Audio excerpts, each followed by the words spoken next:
The urban fox has become a London icon in recent years, and as the nights draw in, you may expect to see more of them.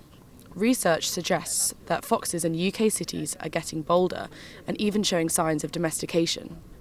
But how do Londoners feel about their fellow city dwellers, and what does this tell us about our relationship with nature as a whole? I love foxes. I think they're really sweet and mischievous, and there are lots of things we should all be. I think there are far too many of them. I think they should be controlled more. I think I don't approve of them being fed.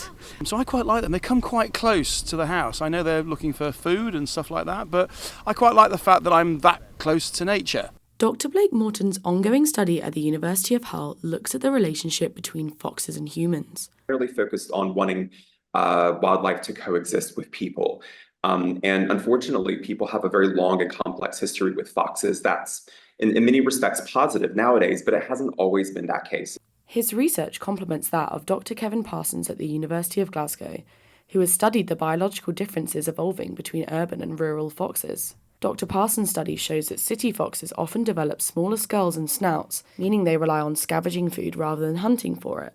Geoff Edmunds, the RSPCA's National Wildlife Coordinator, says it's important to connect with foxes as part of wildlife in London, not as domestic animals. You know, we don't want anybody trying to hand feed them or anything like that, encouraging them too much. We want them to respect the animal for what it is. Because, of course, once they become that bold, they could start to approach other people as well. So we need to be really careful. Recognising foxes as a source of connection to wildlife could even benefit Londoners' mental health. A study published last month suggests that UK adults feel less connected to nature than in other countries, ranking 59 out of 65 nations surveyed. Dr Morton says in light of these findings, learning to live alongside foxes can improve our well-being.